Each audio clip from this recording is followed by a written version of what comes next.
do what I said I would do, and I have put in the Moodle a reading guide for you. Have any of you managed to get there and had a look? It's in the folder that I've created, you know, where I've shown you where all my kind of lessons are. In that reading guide, it's sort of like the whole unit in summary form, but written summary form. So if you wanted to start doing that first assessment, you're quite welcome to. It's the quiz. It's not too long, and anything you need to know for it should be able to be found in that booklet. Okay, so you can have that with you, look up things, answer the question, try and put it in your own words. That would be awesome. But it's there. So I haven't reminded myself of when that quiz is due, but I know it's not far. Is it next week? Does anyone have the unit guide in front of them? Next week. It's next week, okay. So writing myself a note to mark it. So mark next week, CHCMHS001. So yeah, jump on there, get it up there, and then that's one you can tick off your list. Alrighty, any questions around those sort of things?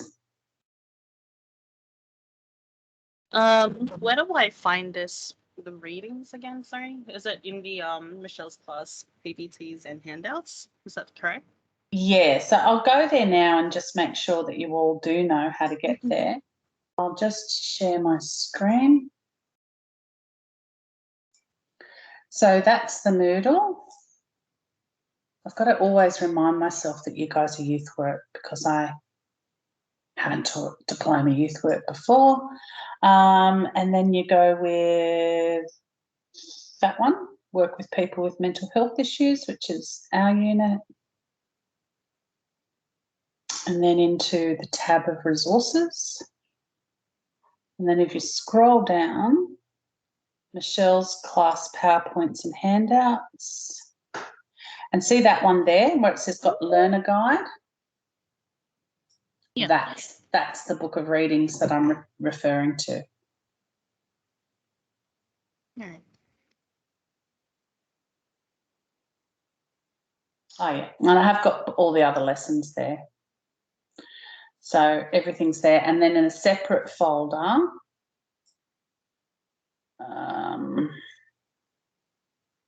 in that one, it just gives you a link to YouTube to the recorded lessons. Okay. All good? All good, thank you. Okay. So today, what are we doing today?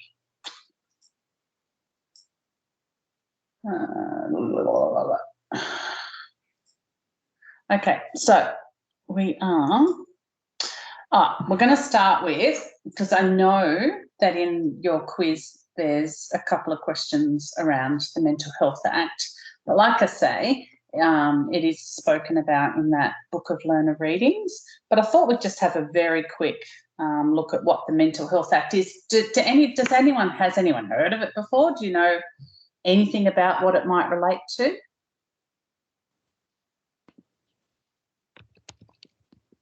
Yeah, I've had a look at it before. I can't remember too much about it right now, apart from there are some protections in there, I think, for people with mental illness.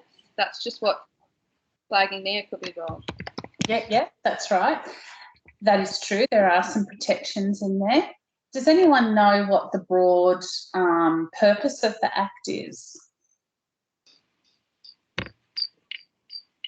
Or could you guess?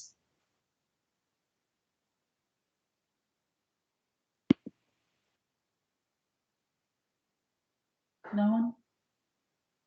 Oh. Is it what you need to be able to detain, to be able to, third-party intervention with someone if they have a mental health problem? Well, yeah, it's pretty specific. So you might have heard of the term scheduled before. Someone's scheduled under the Mental Health Act. That means that actually parts of their rights and liberties are being removed for a period of time, and they're being placed in a mental health psychiatric facility, like in a hospital, like Bungarraby House or Piala, for the purpose of making sure that they're safe from themselves and that other people are safe. That's the basic gist of it, right? And you can be scheduled for up to 72 hours, at which point in time there has to be an assessment by a psych to determine whether for your ongoing safety or the ongoing safety of others, you need to remain in a psychiatric facility for a period of time, or you can go back into the community. So that's the sort of basic gist of it. The real terminology is about making provisions with respect to the care, treatment and control of mentally ill persons and mentally disordered persons and other matters relating to mental health. So that's the purpose of the Act. And of course, the actual piece of legislation gives the definition of mentally ill and mentally disordered.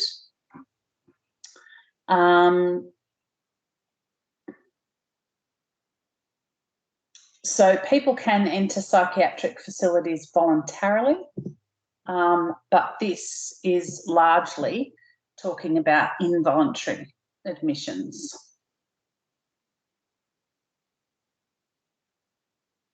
It also talks about that although some rights are suspended, therefore, under the Act, doesn't mean that all of your rights as a human being are suspended, that you still do have some rights.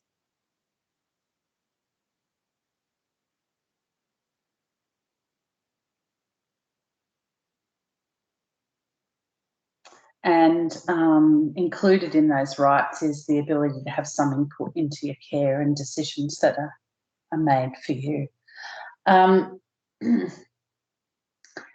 For this unit, and in fact for our Certificate 4 and Diploma Mental Health courses, the purpose of the teaching, the purpose of the unit is not to basically educate you in a clinical model of care. It's about educating you in a recovery model of care that would occur in the community setting. And so that's largely what we talk about. We're not really talking about providing any sort of service or supports or anything within, say, that clinical health system. But this is what happens if people go. You might work with people who, young people who have been scheduled.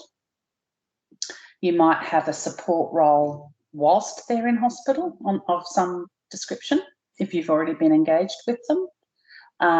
But certainly there'll be young people who from time to time might enter a mental health treatment facility such as this. So that's sort of what the Act is about.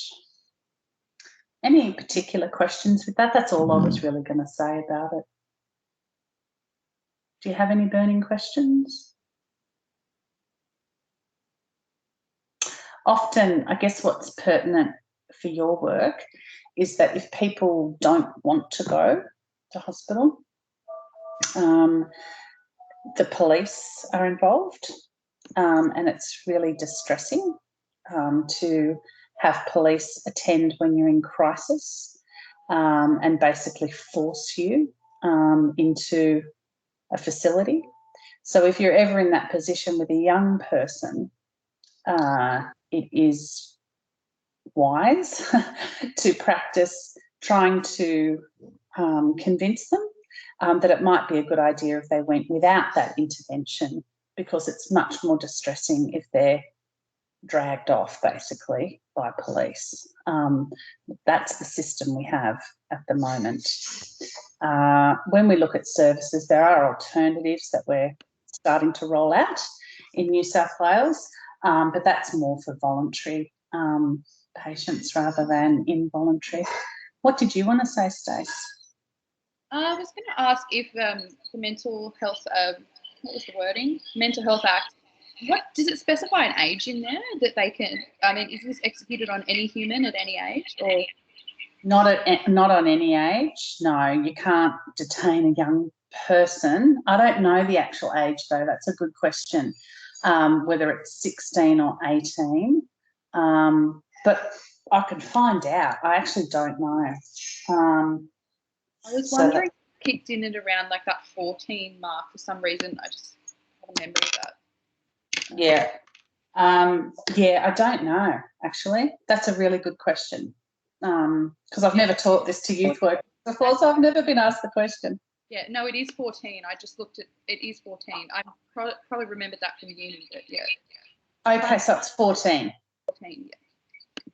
That's pretty young, hey? Like imagine, you know, being in a very adult kind of environment at 14 when you're really vulnerable. So there's lots of vulnerabilities anyway added to that situation. That's really young, yeah.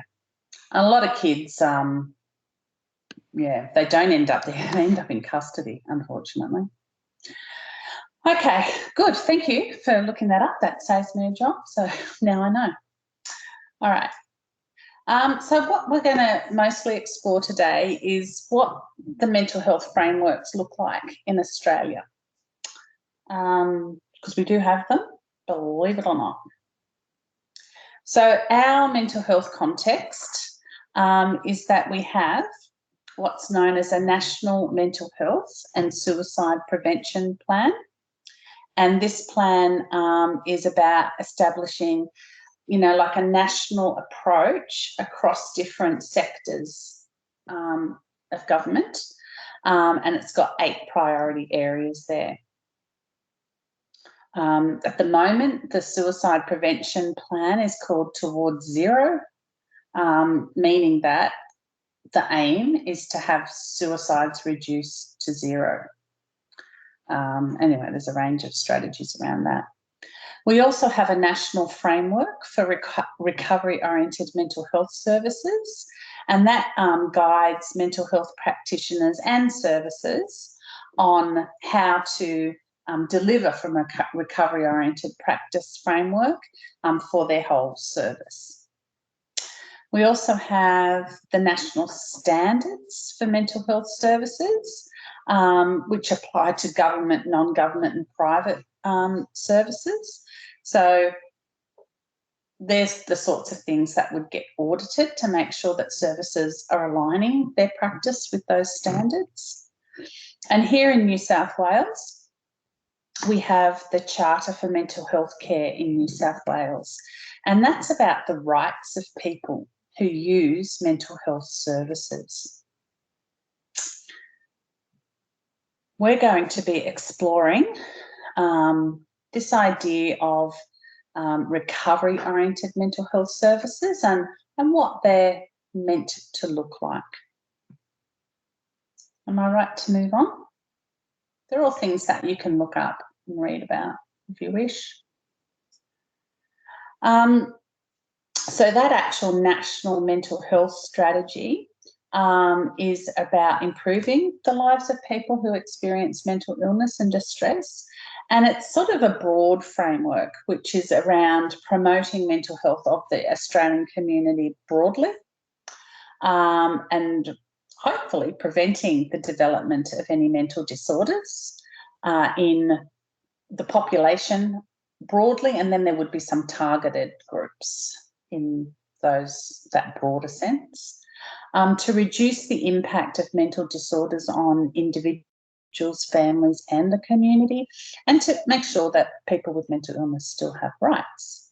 Because we've come from a place, if you hark back to our first lesson, where that is a fairly recent thing, that people with mental illness have rights, if you can remember some of the ways that people were treated before. So there's a national mental health policy, a national mental health plan, and a mental health statement of rights and responsibilities. And it gets renewed. The last time I think it was revised was in 2012, so it's probably up for renewal this year, because they're usually 5 or 10-year plans. Okay, but it's not something that stays stagnant. It is meant to change and evolve. What are the principles that underpin those standards? That mental health services should be about promoting an optimal quality of life for people with mental health problems. That we should be thinking about sustained recovery for people. Helping them to develop meaningful lives in a sustained way. That consumers, so the people affected, should be involved in all decisions regarding their treatment and care, and should have as much choice as possible over their treatment and the settings of that treatment. And that people have the right to have their carers involved in all or any aspects of their care.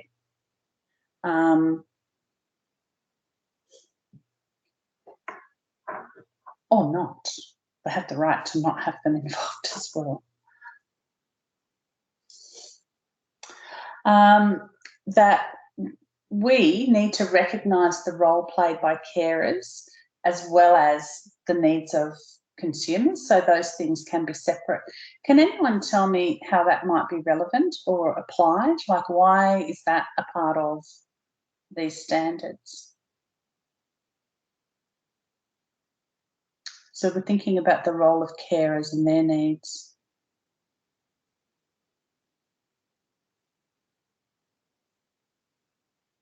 You're my quietest class.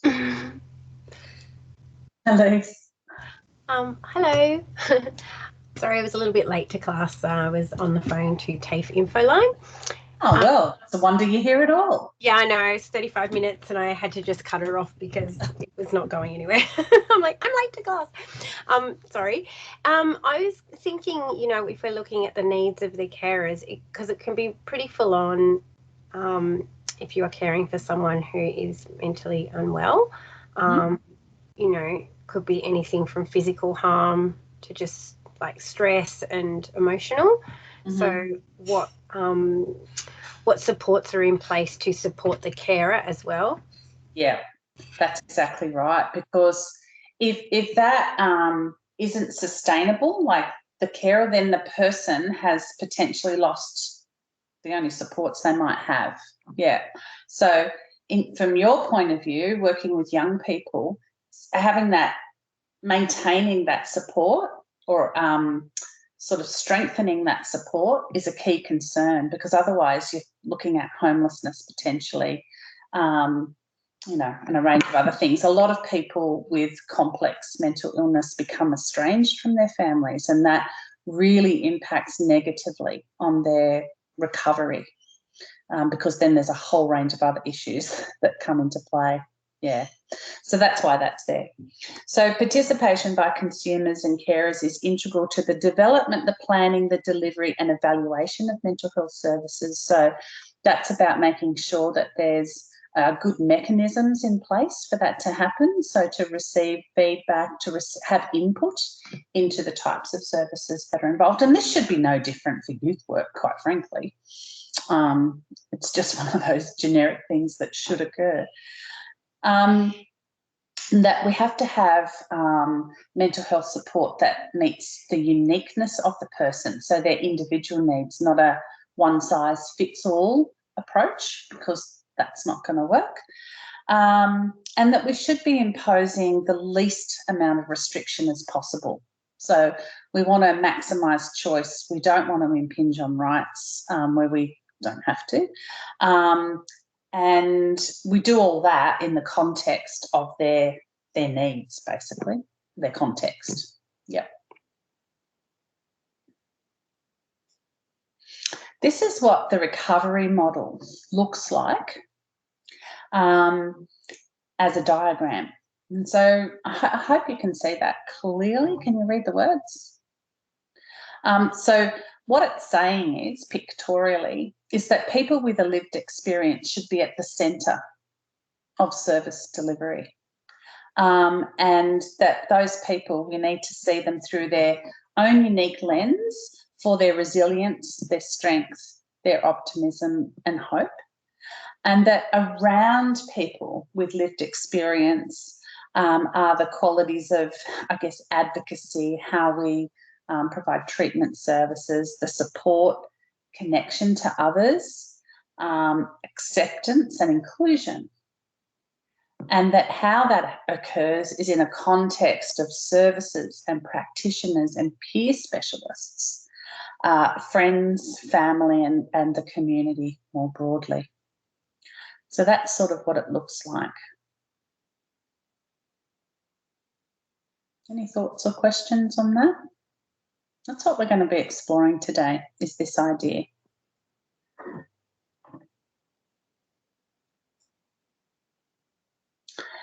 So there are some principles of mental health practice that relate to those 10 standards that we've just been looking at and apply to all of mental health service systems, basically. And recovery is a really key term, and I think we've looked at it, haven't we? Have we defined recovery? I'm sure we have. No, I can't remember. I get you all mixed up. I don't think so. Oh, we haven't. Okay. All right. Well, we will today, I'm sure. I'm sure I've got it in here somewhere. Awesome. So from the perspective of the individual, recovery isn't about a clinical idea of a cure, right? The idea of recovery is about these things. So gaining and retaining hope, having an understanding of one's abilities and disabilities potentially, having engagement in an active life, having personal autonomy, social identity, meaning and purpose in life, and a positive sense of one's self. So as I just said, so recovery is not about cure. It's both internal conditions experienced by a person who describes themselves as being in recovery. So hope, healing, empowerment, connection, and also what's happening in that external condition that help to facilitate recovery. So human rights, a positive culture of healing and having recovery-oriented services.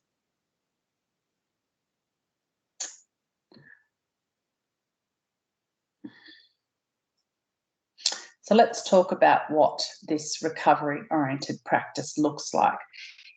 It is built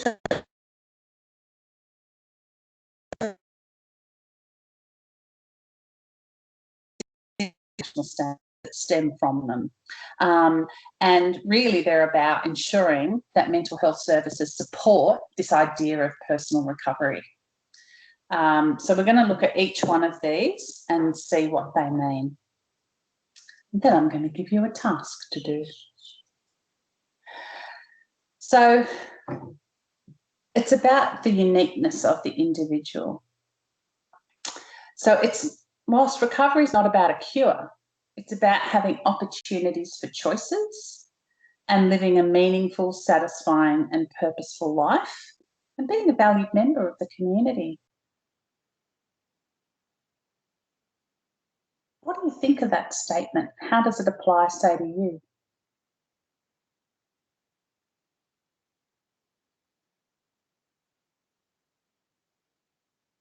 What's it saying to you?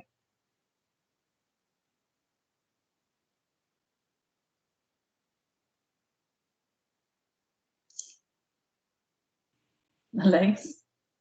I was going to say that, you know, you shouldn't be treated any differently to any other person just because you should have the same rights and same social acceptance as everyone else. And yeah, that's exactly right. And I think what gives us hope as human beings is having meaning and purpose and being valued. You know, like you guys, I'm going to make an assumption that, you know, you're studying something and at the moment that is giving you an element of purpose and meaning in your lives. Yeah, so no different for somebody else. But you would also have roles. You might have roles with your community. You might have roles in your family. You might have roles in your friendship group. And those things also give you meaning and purpose in life. Being valued by other people. It's no different. if you are a person with complex mental illness. And so here we're also talking about recovery outcomes being personal and unique for each person. It's not just about a health focus, but it's about that social inclusion, that quality of life. It's a bit more holistic. And uniqueness too is about empowering people so that they recognise that they're at the centre of their care and they can make choices as well. Yeah, that it should be starting from them about making choices. So you're going to explore these in a bit more detail, but we'll just go through what each one means together. And this one's about choices. So we want to support and empower people to make their own choices about how they want to lead their lives and make sure that those choices are meaningful and that we explore things creatively with them. And that's where your role will come in as youth workers. You know, making sure that there's a range of options available for young people and that you can, together with them, explore some kind of tangential and creative ways of them being able to have their needs met through making choices. And that we're supporting individuals to build on their strengths and take as much responsibility for their lives as they can. And that includes young people, no different. Ensure that there's a balance between that duty of care and supporting individuals to take positive risks and make the most of new opportunities. Have you heard of the expression dignity of risk? Dignity of risk? What that's talking about, you should have come across it in legal and ethical by now, I would have thought. Are you doing that unit? No. Oh, you're not? Okay. Not yet. Not yet. Okay. So the idea of dignity of risk is about we can't wrap people up in cotton wool so that nothing ever happens to them. If we do that, what do you think the outcome is? Think of a child, for instance. Think of your child.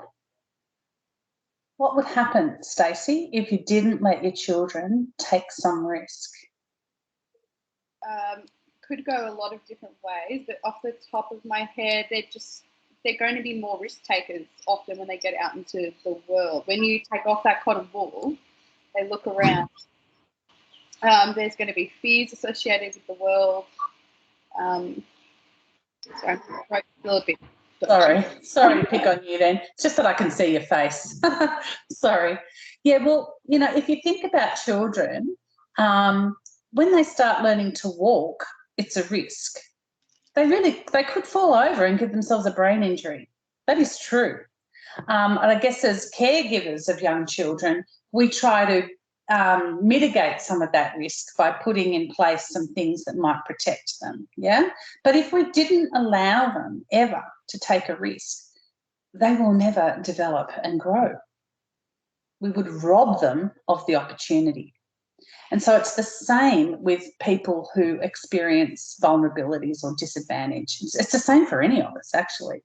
But I guess our role is to balance our duty of care that we might have for a person with the dignity it gives people to take risks just as we all do every day. Yeah. Does that make sense, Clayton?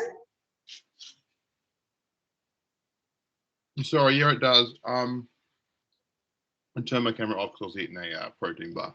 I won't lie. Yeah, it all makes. Yeah. So okay.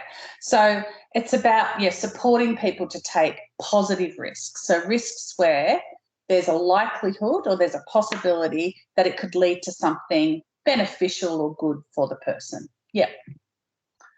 Okay.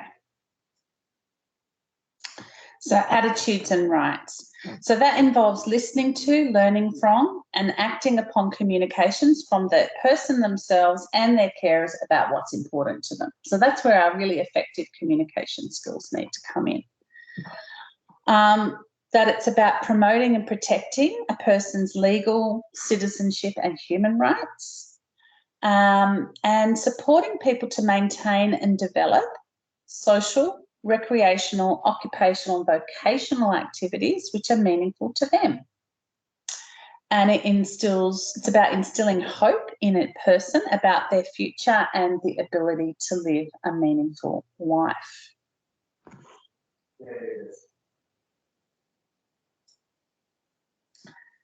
And dignity and respect is about acknowledging that if we're working from a recovery-oriented practice point of view, that of course we're courteous, respectful, we're honest in all of our interactions, that we're sensitive and we respect each person for their individual values, beliefs and culture, and that we challenge discrimination wherever it exists within our own services or even, you know, the broader community. Because we know that that's what's really impactful and compounds the impact of mental illness and contributes to the stigma which helps to prevent people from accessing services or talking about what's happening to them. And it's about partnership and communication. So we have to acknowledge that each person is an expert in their own life. And that recovery involves working in partnership with people and their carers to provide support in a way that makes sense to them. That it values the importance of sharing relevant information and the need to communicate clearly. And we work in positive and realistic ways with people and their carers to help them realise their own hopes, goals and aspirations. And that's about how we communicate with people to explore what those hopes, goals and aspirations are, which will be your role, you know, as youth workers generally, but certainly with youth work and mental health issues. What else was I about to say with that? Tell me, do you guys have Sylvia on a Friday afternoon? Is that? Yeah, we got Sylvia all day on Friday. Yeah. Oh, all day. Wow. Okay. And has she told you, or do you know if she will be exploring with you the basics of communication? Because I think that's what's involved in that unit. Has been, yeah. So we've been doing micro skills. Yeah, we've been doing body language, different types of, you know, passive, assertive and aggressive communication, all that stuff we'll be covering. Good. So I want you, when you're in Sylvia's class, to think about this class, because I'm not going to, well, I will do a little bit of double up with Sylvia, but I don't want to bore you to death by doing the exact same thing. So I probably should talk to her about exactly what she'll be doing with you, because those skills, like, you'll need to apply them in this unit as well, which are those sort of effective communication skills. And you're going to be applying them through the lens of this recovery-oriented model of working. Okay, so the skills that she's exploring with you and that she will give you a chance to practice with are basic skills that you'll need for every single thing that you ever do again. So yeah, I'm going to expect you to apply those in this class as well, particularly when we get to that role play. Alrighty.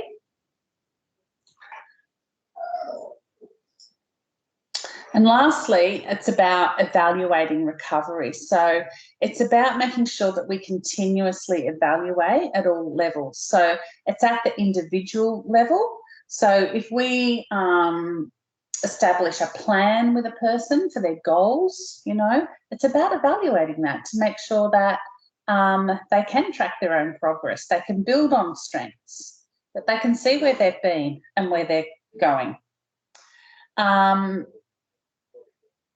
And at the service level, it's about how do we get feedback from people to make sure that the services that we're offering are actually what people want and meet their needs. You know, so we have to have ways to get that information in a meaningful way so that people have input into what's happening for them. And that hasn't always been the case, hey? You know, it's been about what we do to you rather than for you or with you. and that across the whole mental health system, that we can report on key outcomes that indicate that recovery is happening. So things like housing, things like employment, education, social and family relationships, and general health and well-being. So they're really the fundamentals of recovery-oriented practice. And if all of those things are top of mind, then we are working in a way that is most likely to assist people to have improved mental health and well-being. Has Sylvia talked to you about this notion of what's called strengths-based practice? Has that come into the dialogue? Well, it's around, I guess, the acknowledgement that everybody has strengths and everybody has resources. Often people don't know. Sorry, I'm just going to close the door. Hold on a second.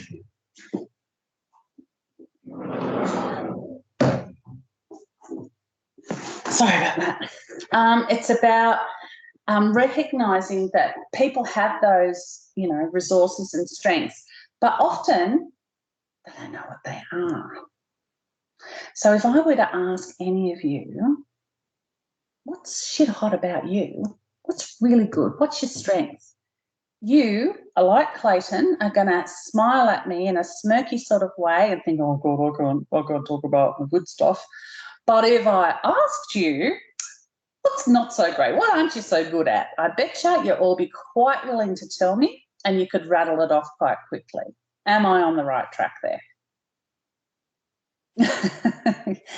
It's not a very good thing about us human beings, people, okay? So remember that even if you're seeing a young person's strengths and their resources and their abilities, it's not necessarily obvious to them. We have to often be quite,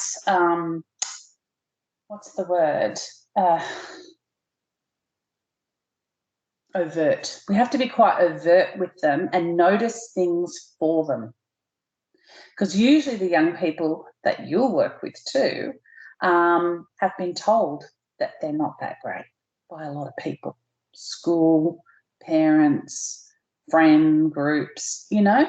So the messages that they will have received will be about negative attributes or negative behaviours or things they've done rather than the okay things. And while I'm at it, I'm going to say, as youth workers, could you go to extraordinary lengths, please, to make sure that those good things are written down on young people's files? Because that's actually not what happens. What happens is that files get written about problems. Files get written about issues, and no one thinks to notice the positives. And so what happens, and I've met plenty of young people that have talked to me about this, is that one day they see their file and what they end up with is a very skewed and distorted picture of themselves, and one that reinforces the negative beliefs that they have about themselves, because no one's bothered to mention that one day they came home with a ribbon from the running race at school, or, you know, whatever that thing is. It's all about they, you know, kicked a chair at school rather than anything positive. So just to, yeah, be careful what you write down. That's all I'm saying, because it's really powerful. And think of it as yourself being the custodian, you know, of a person's information. Parents in functional families, they keep all that stuff. You know, they keep the little photo of their friends, and they keep the trophy, and they keep the soccer thing, whatever, they keep those things. And so young people can grow with this kind of eclectic history of themselves. But often people in disadvantaged families, kids that grow up in care, they don't have that, they have nothing. And those things help define who we are, and they help define how we see ourselves. That's my soapbox moment for the day. I do them occasionally, but it is really powerful. It is a really important thing. I've just given myself a headache. sorry. All right. This I told you before, the Charter for Mental Health Care in New South Wales. I'm not going to read it. You can look it up yourself if you want it, but it'll be on the slides. But it's just basically about rights of people accessing mental health services in New South Wales, and those rights don't diminish simply because you've got a mental disability or illness. Okay, so this clip, and you'll have to tell me quickly if you can't hear it. I did push the button for sound, but sometimes it goes awry. This is this is a clip from the Mental Health Coordinating Council. Useful resource if you want to go there. They've got some really great stuff. In fact, I'm doing one of their courses. I have been, a little training course. So they have some really cool clips. They have resources. They've got lots of stuff. But this is one of their clips with someone explaining what recovery is to them. Well, there's a few people actually. So I'll play that. Let me know if you can't hear it. I'll just turn my mic and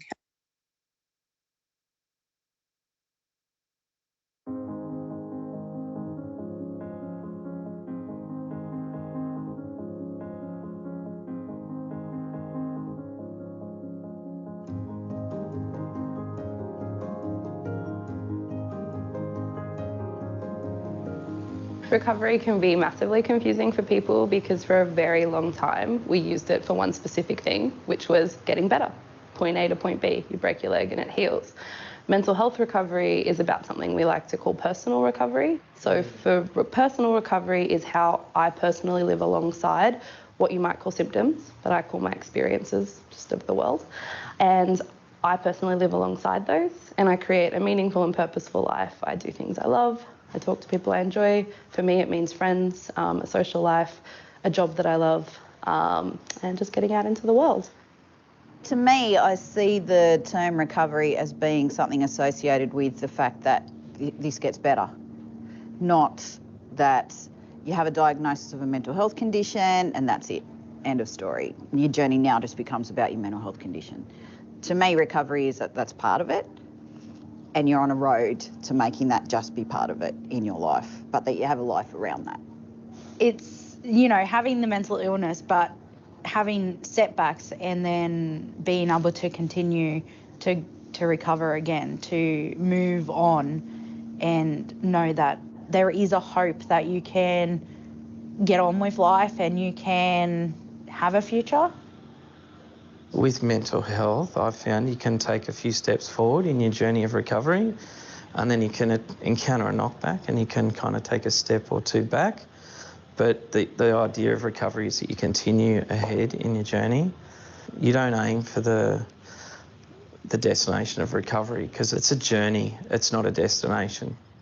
There is a life to live even if you are unwell.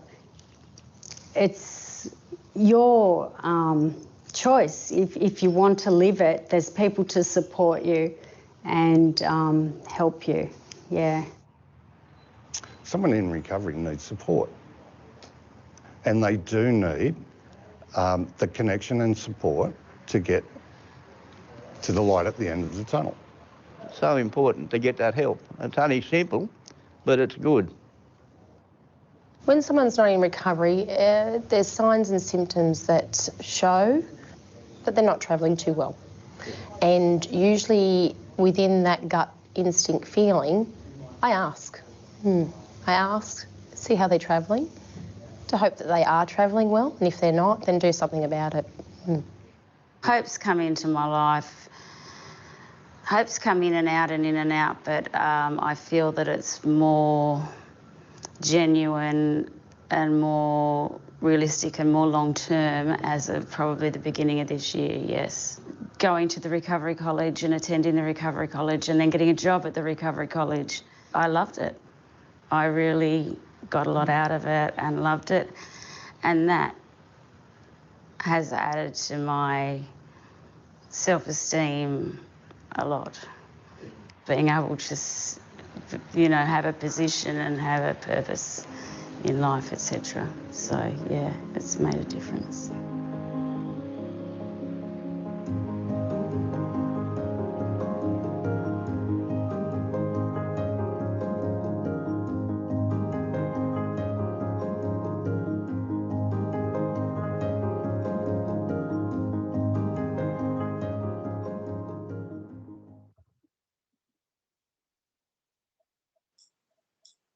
Okay.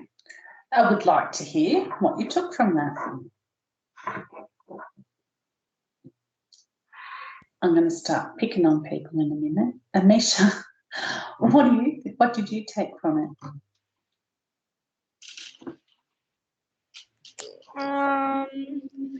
I would say at the start when she talked about like it's more of a self-recovery rather than like you'd break your arm and then you just wait for it, or your leg, I think she said, and you'd wait for it to heal, but it's more of like obviously mental health thing, but it's more of like a mental thing. And it's not about that curative sort of idea. So if I do break my leg, God touch wood, I don't. But if I broke my leg, I am looking for it to be cured, like healed back to the way it was. That's the aim, right? But in mental health recovery means something quite different. So it's not about a single point. Yeah, it's about this journey. It's about building things along the way. And it's about more than just that purely mental health. It's about all aspects of life. Yeah. What about other people?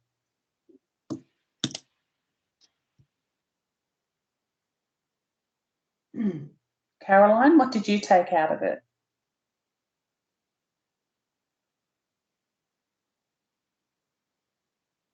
Caroline? No? Raquel? Do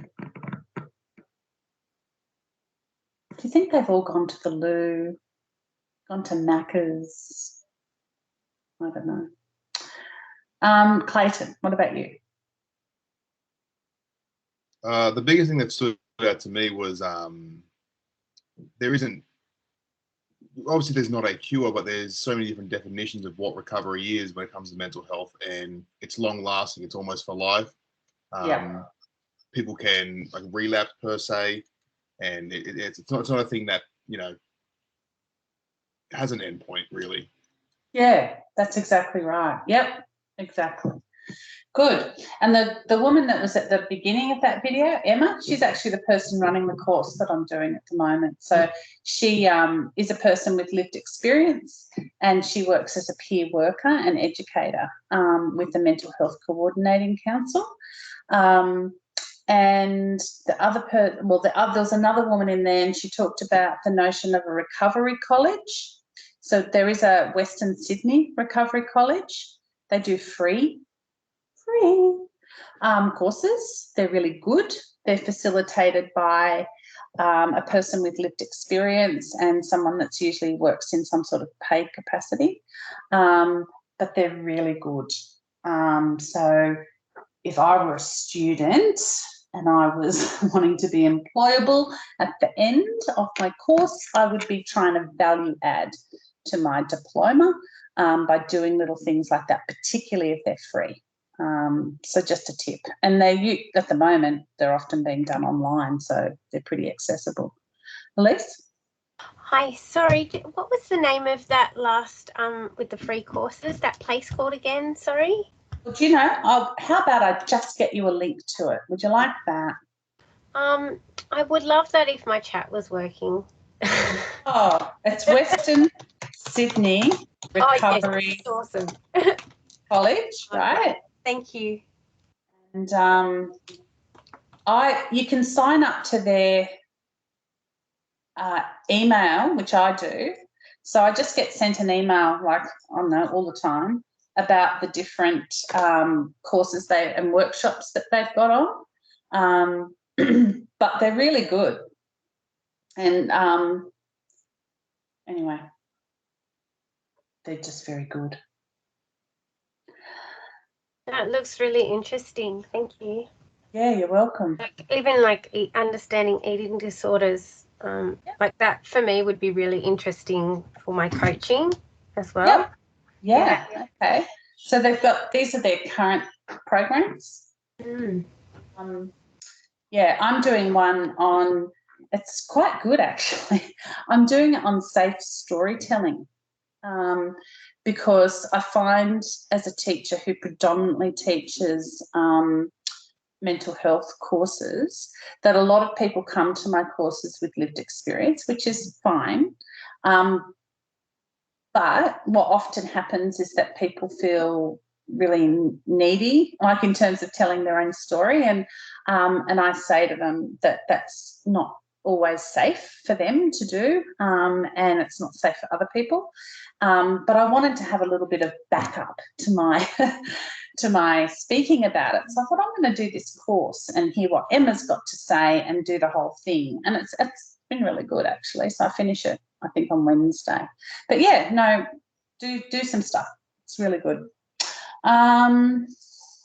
Sorry, Michelle, how long do these courses run for the most part? Well, I went to one like in person, and it was one day. Oh, okay, a single day. Awesome. Yeah, some of them are hours, some of them are a day. Occasionally I see 2-day ones, but they are free, and you'll get to network there as well. Like you'll meet other people from other services often. But you will be around people with lived experience, which is also really cool. Yeah, so they vary. I went and did one just called What is Recovery? Because I wanted to make sure that what I taught was actually right. I've never been a mental health worker, right? And so I went to that, and it was very validating because I was very on par with what I taught. So it was just good to see, how they do it, the different material and stuff. So really worthwhile doing, yeah. Okay, where are we up to here? So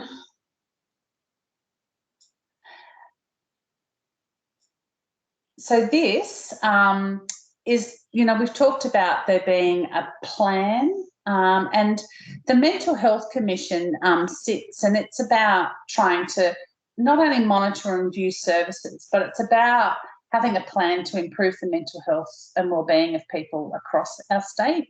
And so they work with government and the community to try to assure that there's appropriate supports, but we're also working in that preventative kind of mode.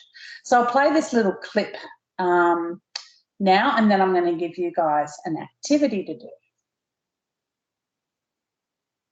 Oh, better make sure this is just, hold on, I'll just make sure this is working. Sometimes it turns itself off.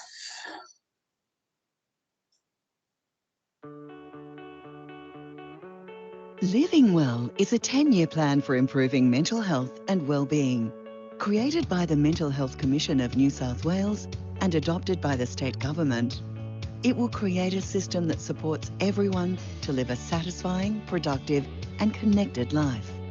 It puts the well-being of those who live with a mental illness at the centre, adopting whole of person, whole of life, whole of government approach. Living Well is about developing a community-based mental health system that focuses on prevention, early intervention and recovery. The goal is for all of us to live well, on our own terms, in the community. When people take their time to help people that are going through mental illness, you realise that you're not alone. And that's the most important thing to realise. I used to feel sidelined and not listened to when trying to get care for my son. But now with a reformed mental health system, I think they recognise that I've got a crucial role in helping in his recovery. All too often we see people only when they have reached an acute crisis. A greater emphasis on prevention and early intervention, especially for vulnerable kids, will result in better outcomes for the people my service sees every day. I lost my job because I couldn't talk to my colleagues about why I wasn't coping. A system that focuses the strengths and capabilities of people with mental health problems will help break down the stigma and discrimination. People have been lost between the services in the past.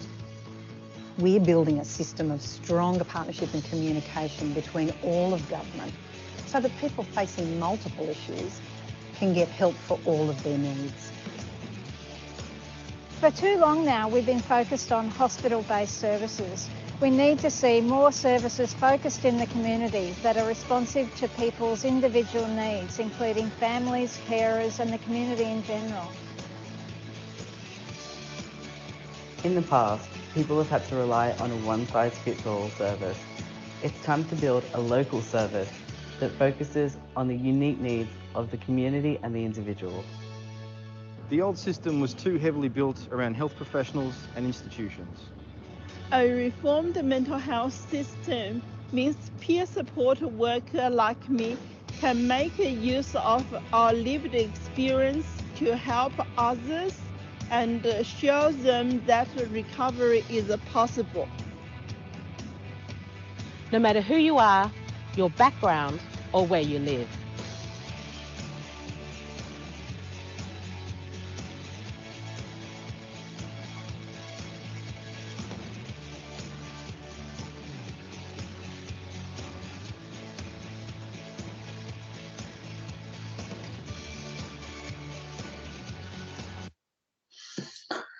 All right, so that's a bit about, we're not there yet, right?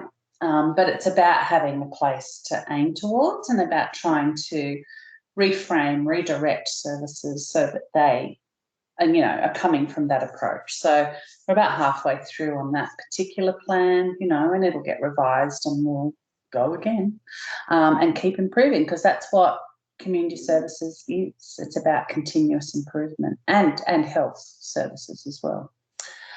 All right, there's so few of you today, but I wanted you to sort of engage with this activity.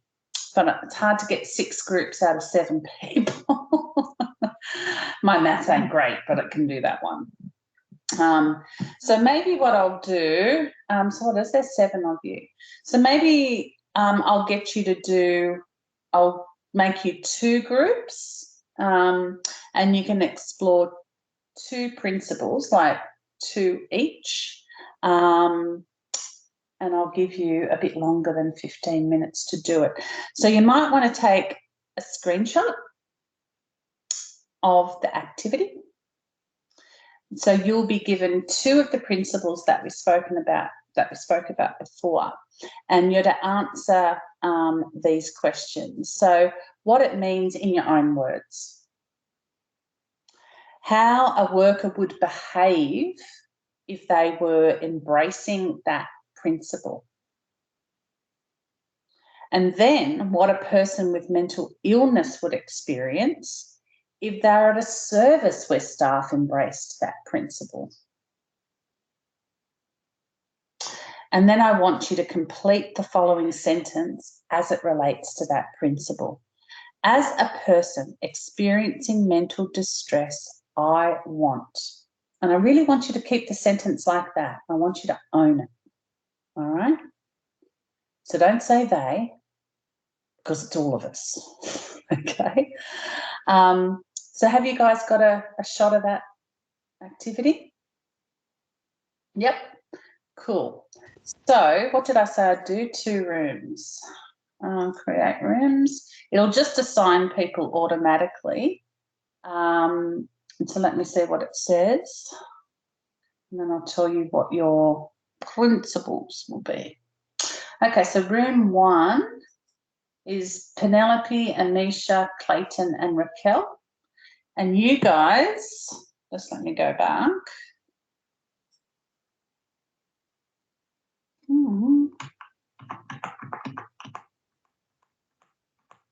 Okay, so you guys can do uniqueness of the individual and yeah, that makes sense, and real choices. Okay, that group 1. The rest of you are in group 2, and you're going to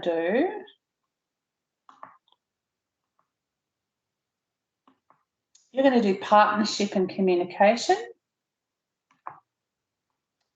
and attitudes and rights. So what I can try and do is when you go into your rooms, I'll come in and I'll get the text that belongs to these principles and I'll drop it into your chat in each of your rooms. It'll take me a minute to do, but I'll do that. So just have a chat with each other. I'll set a timer on the breakout rooms. How much time do you think you'll need to do that? 20 minutes? Does that sound reasonable? I think 15 is not enough. So let's go with 20, and it'll automatically bring you back. Have other teachers been using breakout rooms with you?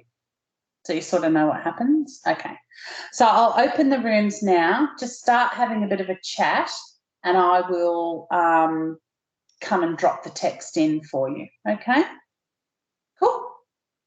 I'll open the rooms now, so you'll all start flying away. It's where I get to be like Captain Kirk. Sorry, Elise.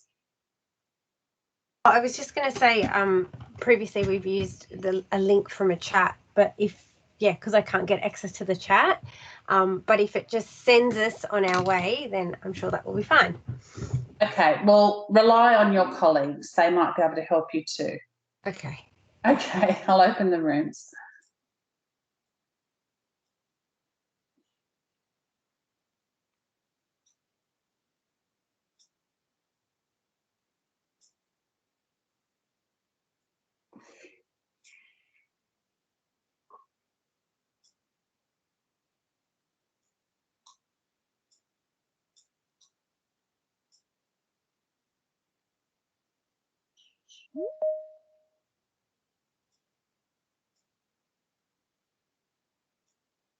What happened, Elise? I don't know. I just said rejoin, join room, join break. You don't go, yeah.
So Elise, what's been happening? I've been trying to, like, it keeps coming up in the room, admit you, and I have been, and it just not working. No, and then it just keeps crashing.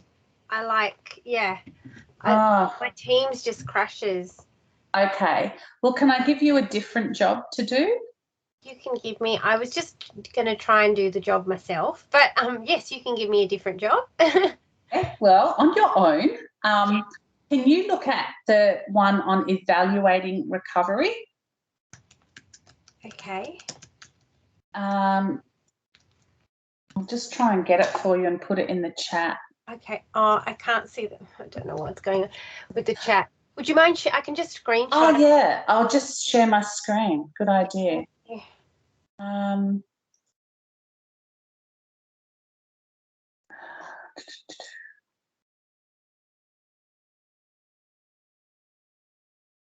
And have you got the questions down? Yes, I screenshotted that and I put that in a document. So I'll just screenshot this one and I'll work on this. Yeah, I'll leave it up because you can stay in this room. I'll just disappear for a minute to give you time to do it. Is that all right? Yeah, perfect. Thank you so much, Michelle. Thank you. Okay, no worries.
No. Hello. We're so close. Don't worry. That Good. was rude. We were deep in conversation. Yeah. Oh, sorry when that happens. Oh, we won't talk. We're getting distracted, so don't worry. Oh, you were you? I should have popped in and kept you on track. Okay. So I'll get you to mute until your group's about to talk. So you'll have to remind me now what group did what. So group 1, what ones did you guys do? We did real choices and uniqueness of the individual. Okay, well, let's start with uniqueness of the individual. So the first task was to put it into your own words. What did you come up with? So we discussed a lot about individual recovery plans for people recovering from mental health. Giving them support and empowering them by catering to what they need specifically, and allowing them to contribute and find their own place in society, be able to work with their mental health, mental ill health. That's what I've only got dot points here. That's what the main discussion points were. Yeah. Okay, good. So about not prescribing what needs to happen for a person, but about them really building something that's unique to them and their own recovery journey. Yeah. Yeah, okay. And so how would a worker behave if they were embracing that principle? We were just saying how they should be like really supportive and actively listen to see what they need. Clayton was saying how not everyone wants to like just talk to someone like first go. So I brought up kind of having a safe space within the service. If it was just a quiet area or something, they could sit, read a book, or like maybe a movie is going on or something. So we kind of talked about that and kind of encouraging people on how to like services they could use, and not just something that has just like a regular old survey, because it's kind of not catering to the uniqueness of an individual. So we talked about that kind of thing. Did I miss anything? I think that was pretty much all of it. I think the main point of all that was to support the duty of care. There is to support a person, not fix them. You're not there to prescribe them with something or whatever the case is. You're there just to support, allow them to. Yeah, that sort of thing. Yeah. And so I like what you said around really listening, and that involves those skills that we were talking about before that you're sort of starting to explore with Sylvia, but truly listening, like that deep listening. Often young people don't have words either to explain what's happening for them. I think that's a real impediment for young people, particularly. So it's about trying to help them to define what's happening for them and what they need. And so we need awesome skills to be able to do that. Yeah, good. And so if all that were happening, what would the person experience if staff were behaving in such a way? I feel like it's important to have them feel welcome and them to be catered to, and just re-emphasize on being listened to. As long as there is a active listening. Active listening. Is the main point. Yeah, as long as that will result in them being welcomed, catered to, feel like an individual, not part of the system, all that good stuff. Yeah, and that they matter just because they're a human being, I guess, too, that they're important enough to be listened to despite whatever's going on for them. Yeah, good. And so how did you complete the sentence? Do you want to read me the sentence? We didn't. Yeah, it was a lot of discussion, a lot of dot points again. The sentence. We were just basically saying that they want encouragement, they want support, and they just want to be listened to overall, I feel like. And also space. Yeah. So let me try and summarise that or paraphrase that into a sentence. As a person experiencing mental distress, I want to be listened to in a safe space where I'm heard and I'm important. Yeah, basically. Yeah. Good job. You did really well there. Good work, people. Let's flip to the other group for a minute. And you guys were looking at attitudes and rights. Is that one of them? Yeah. Okay, tell me what you come up with. Caroline took notes, but I can ad-lib if you want. I have been having like little coughing fits, so I broke down in the note. Did you want to go over it, Caroline, or? Yes and no. So it's all like it's in bits and pieces. So I've been trying to like put them like, you know, it's like a puzzle. That's all right. We'll take bits and pieces. Okay, all right. I guess what the principle means to you or to us is what I wrote down was having the right attitude to learn about that individual, to gain that mutual understanding, and assisting them with the help that they need. Educating the young people of their rights and helping them engage in activities that could potentially boost their skills, whether it's personal or not. Exactly. Good point. Yeah, that's all I got. Well, that's really good. So I really like that one. So helping them explore themselves really by engaging in activities that promote their sense of self, their well-being, their confidence, their skill development. That's all really good. That will be your job. Yeah. That's excellent. And what about how a worker would behave if they were embracing that principle of attitudes and rights? I guess, you know, the normal and active listening and the respect and having that, you know, positive communication or interaction with them to kind of empower them to live a meaningful life. Does that make sense? I think that makes sense. What else does it have here? How a worker would behave if embracing this principle. I guess, yeah, again, engaging them in activities as well. I hope that was the right. Yeah, look, it's mumbled, it's mumbled, it's jumbled everywhere. Yeah. So if we go back to that slide, yeah, okay. So you guys were spending a bit of time on that one, which is good. And yeah, and also just about promoting rights, basically. So how we talk to young people about rights, how we help them to exercise their rights, how we teach them those sort of like advocacy skills for themselves. That might be what we do as workers. Yeah. Cool. And what was your next one? Next question was what a person would experience if they're at a service like that. What a person mental illness would experience if they were at a service. I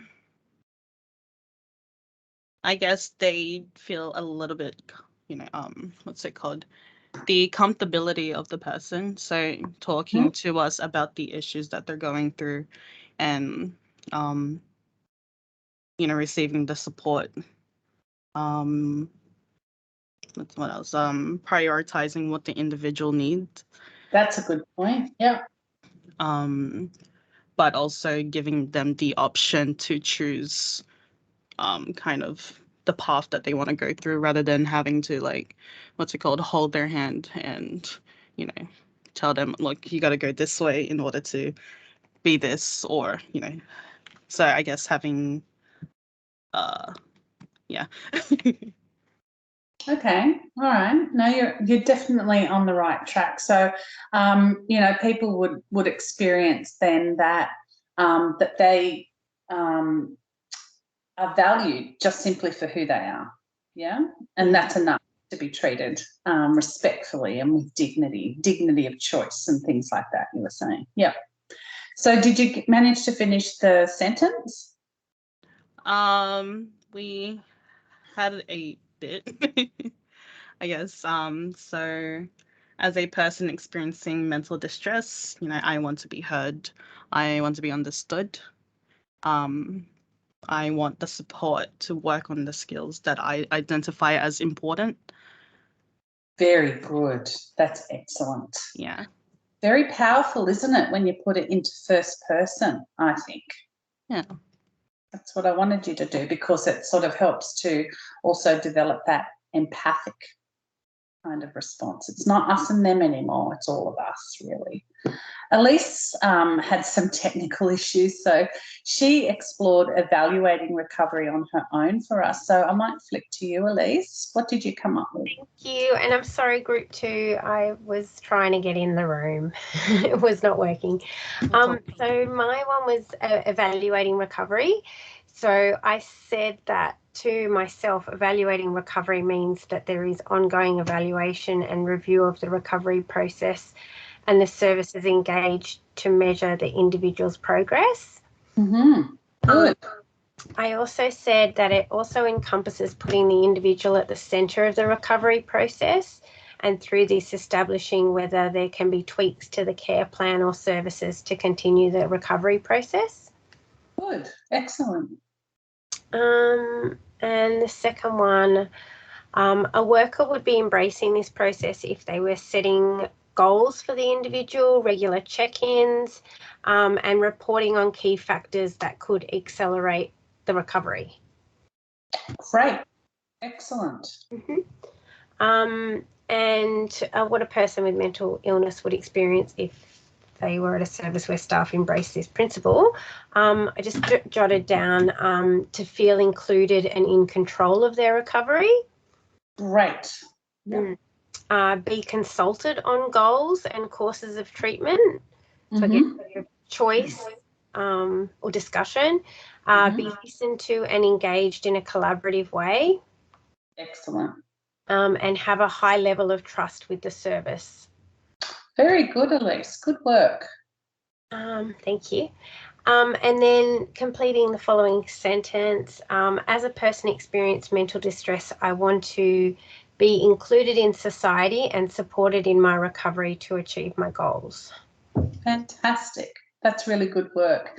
And remember, when we're talking about, evaluating recovery, we're also about evaluating, what's happening for a person too holistically. So it's not just about mental health. It's about their housing. It's about their employment or vocation. It's about their leisure and social activities, connecting with others. So it doesn't have to just take that purely mental health line, which I guess is what was depicted in that video. That mental health is a part of it, but actually as we journey through recovery, we're building on all these other sort of assets and parts of ourselves as we grow and develop. Good job. Back to group 1, who also had choices, real choices. Someone want to talk to that? We only got through, I think, like the two questions of that one. Okay, that's all right. But this one definitely ties in with the other one that we had with the individuals and all that kind of stuff. Am I okay? Because I only have like 1 dot point. Okay, that's all right.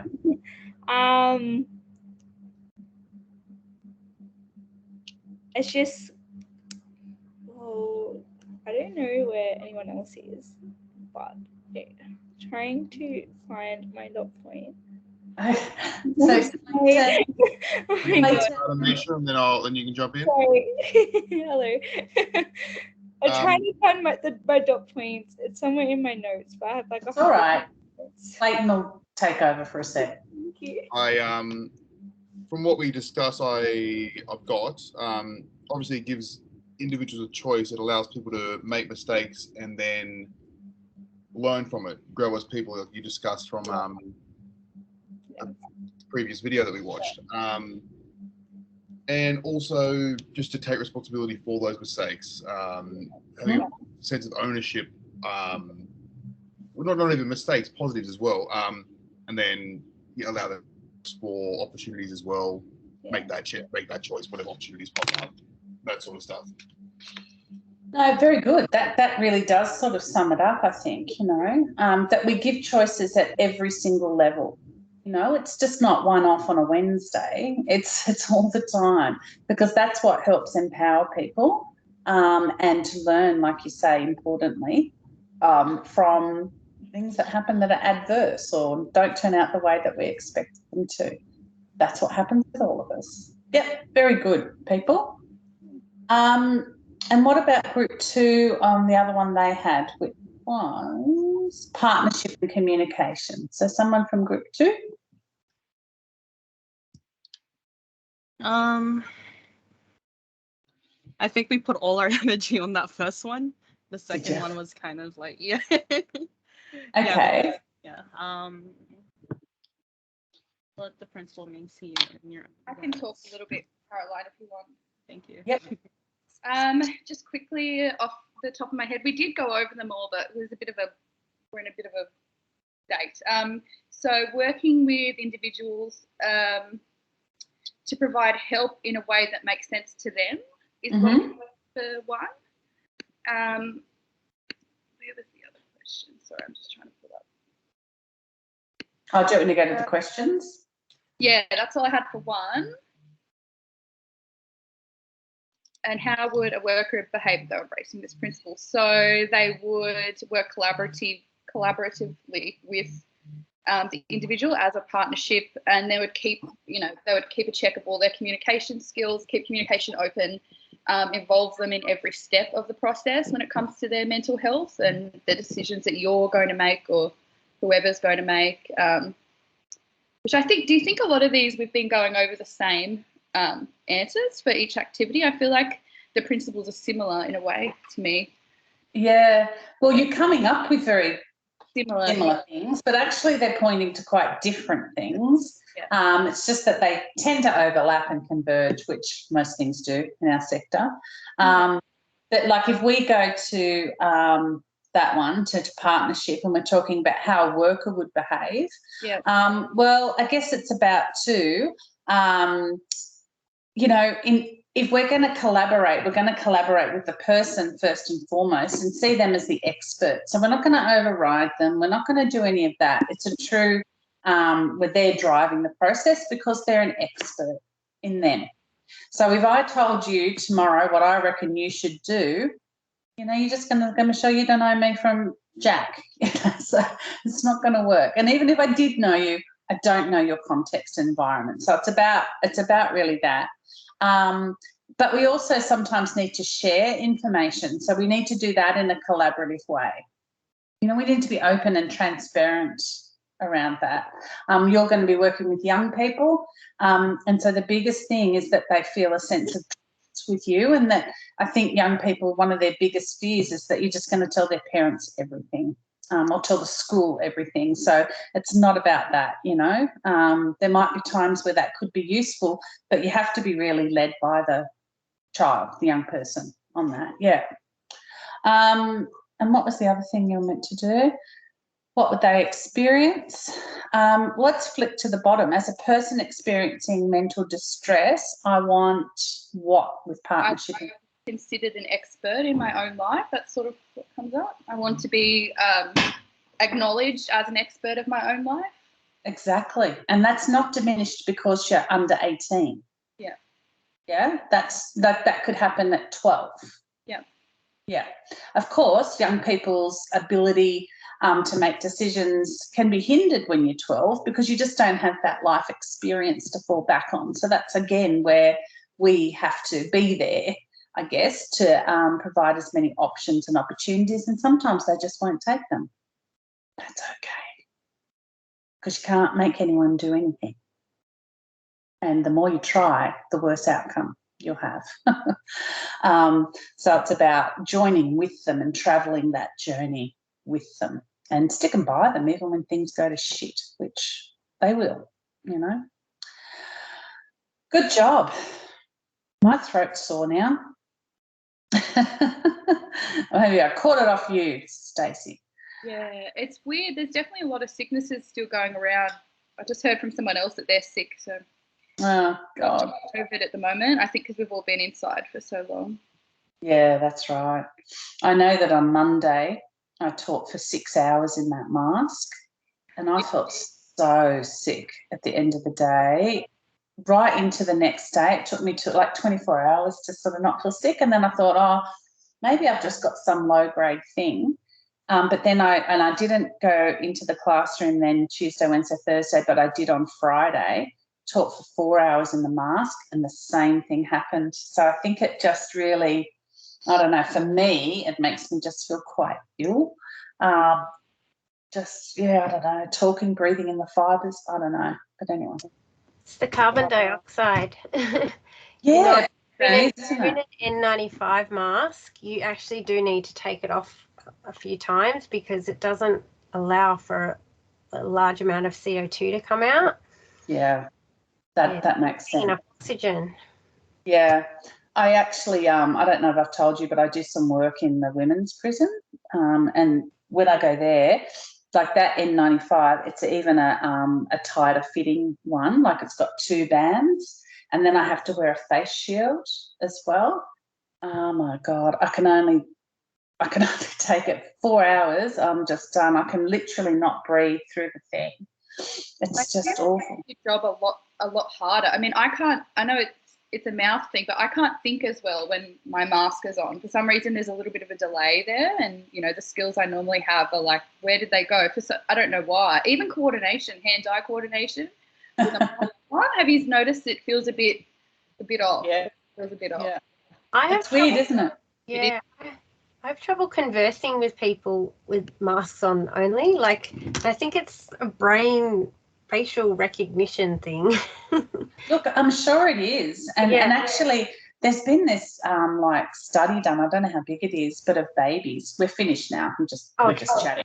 Okay. But this study done of babies, and babies that have been born through the pandemic, they've tracked their eye movements, and their eye movements will track to an adult's eyes, whereas prior to COVID, a baby's more attends to the whole face, so the smile particularly, that mouth area, but they don't have those cues. So there they've tracked them, their eyes just seek out the eyes because they're trying to read, the person from just the eyes. So it'll be interesting to see what happens with those young kids as they grow. Maybe it really highly attunes them. Like maybe it's a benefit. I don't know. But yeah, fascinating. Okay, my loves, I think that's enough, eh? I'm exhausted. Are you exhausted? Yes. Mondays are a big day for us. I know.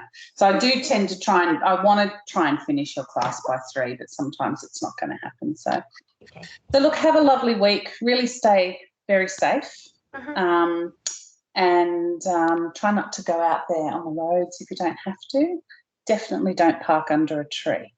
That's serious because people die that way. So please don't pull over under a tree. But I'll see you back online next week. And don't forget that quiz. So maybe start going to the Moodle, download the document, save it yourself locally, and then once you've completed it and typed into it, you re-upload that to the Moodle under that Assessment 1 quiz kind of spot in the Assessment tab. All good? Sorry, Michelle, I missed because I was on the phone to take. Oh, yeah. So the quiz is located in the Assessment tab, is that correct? Yes, it is. Okay, no worries. That's correct, isn't it? I'm telling the truth. Yes, I found it easy. Okay. All right, I'll believe you, Raquel. And all the notes are on there too, the learner. Okay. Yeah, that's in resources. I'll see, there you go. So you download the quiz there. So you can download it to your computer, type it in, save it with your name on it. That would be a good idea. And then upload it in the bucket above. Alrighty. Okay. Thank you so much, everybody. No You want worries. that done by next Monday, Michelle? What's the due date say? I just know it's next week. I got no idea what the date is. 14th. So it's 14th? due by the 16th, which makes it next Wednesday. All right, beautiful. Yeah, and the Learner Book of Readings, Elise, is in my, go back, I'll just show you quickly. So under Michelle's class PowerPoints and handouts, in the resources tab, there's this learner guide. Okay, yep, I've got it. Okay, yep. so if I haven't covered every single thing in class, you will find stuff in there. So it's like an open book test thing. Okay. You know? Alrighty?